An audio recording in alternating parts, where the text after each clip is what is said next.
Hello everyone, how are you all? I hope you're doing well. So today we will continue with chapter number 1. This is part 2 of this chapter, and if you have not seen the part 1, you can check the link in the description box. So before moving forward, let's discuss what we studied in part 1 of this chapter. We studied about certain key elements of a democracy, and we also discussed the caste system as one of the form of inequality that is still prevalent in India. Besides this, we also studied the two real life stories, one of Om Prakash Valmiki and the other of Mr. and Mrs. Ansari. Actually, Om Prakash and the Ansaris were being treated unequally on the basis of differences of caste and religion. And now, when persons are treated unequally, their dignity is violated. Dignity means self respect.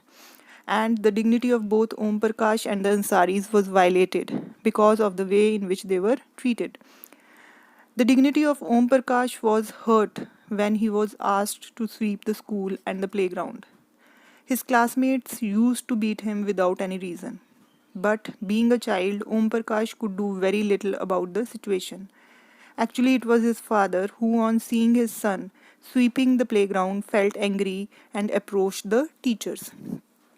And in the same way, the Ansari's dignity was also hurt when people refused to rent their houses to them because they belong to the lower caste.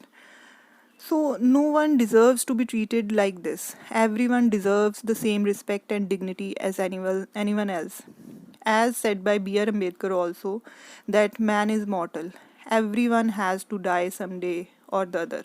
But one must resolve to lay down one's life in enriching the noble ideals of self respect and in bettering one's human life. Nothing is more disgraceful for a brave man than to live life devoid of self respect. So it means it is very shameful to live life without self respect. So it plays an important role in everyone's life. The Indian Constitution recognizes every person as equal. This means that every individual in the country, including male and female from all castes, religions, tribes, educational and economical backgrounds, are recognized as equal.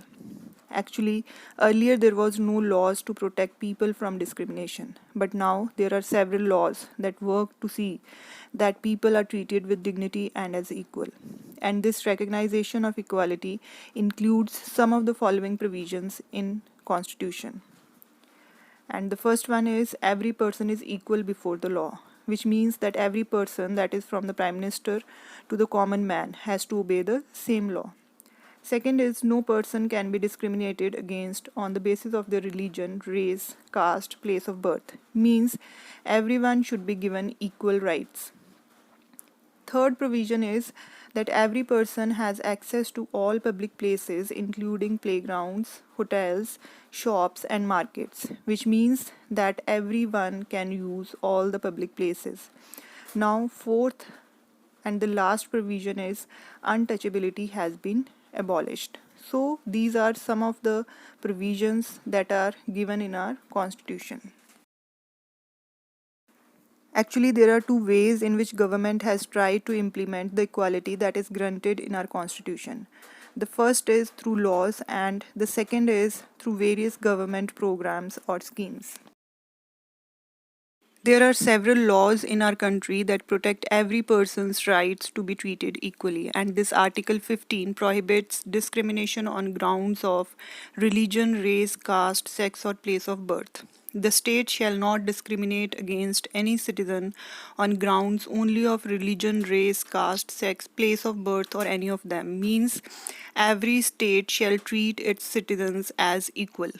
No citizen shall, on grounds only of religion, race, caste, sex, place of birth, or any of them, be subject to any disability, liability, restriction, or condition with regard to access to shops, public restaurants, hotels, and places of public entertainment, which means every citizen has the right to use all the public places or the use of wells, tanks, bathing ghats, roads, and places of public resort maintained wholly or partly out of state funds or dedicated to the use of the general public. Means Everything that is maintained by government can be used by all the citizens of our country.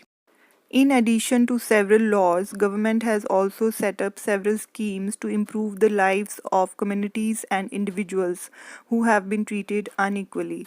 And one such scheme is midday meal scheme.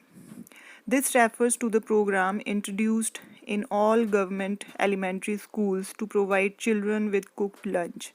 And actually, the first state to introduce this scheme was Tamil Nadu. And in 2001, the Supreme Court asked all the government to introduce this scheme within 6 months. This midday meal scheme had many benefits, and the first benefit was increase in enrollment, which means that more poor children have begun enrolling. Enrolling means they started taking admission in schools. And the second benefit was increase in attendance, which means the students who were already coming to the school, they became regular. And the third major benefit of this scheme was that it helped to reduce caste differences, which means both lower and upper caste children in the school eat this meal together. And you can see this in the picture where all the students are having their meal together. So this scheme proved to be very useful in reducing caste differences. So, while government programs play an important role in increasing equality of opportunity, but still there is much that needs to be done. Actually, establishing equality in a democratic country is a continuous struggle. Now, if you're thinking that this issue of inequality is there in India only, then you are wrong. Actually, there are so many other democratic countries around the world where people face this issue of inequality. And one such example is United States of America, where Afro Americans were treated unequally by Americans and denied equality through laws. Afro Americans means African Americans, and Afro Americans were the people who came from Africa and they settled in America, and they were actually called the Black Americans, and they were treated unequally by the white Americans. They were not given the equal rights. For example, while traveling in a bus, they either had to sit at the back side of the bus or they had to get up from their seat whenever a white person wants to sit. So it means Afro Americans, they were discriminated on the basis of their color, caste, and creed.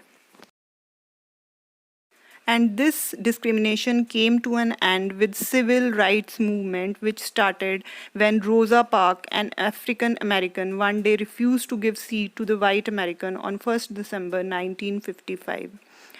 Her refusal on that day started a huge agitation against the unequal ways in which African Americans were treated. And this civil rights movement leads to the establishment of Civil Rights Act in 1964, which prohibited discrimination on the basis of race, religion, or on national origin. It is also stated that all schools would be open to African American children and that they would no longer have to attend separate schools specially set up for them. It means with the establishment of the Civil Rights Act, all the African Americans got the same rights as of the other Americans. All right. So this is all about the chapter on equality. I hope everything is clear to you. So thank you.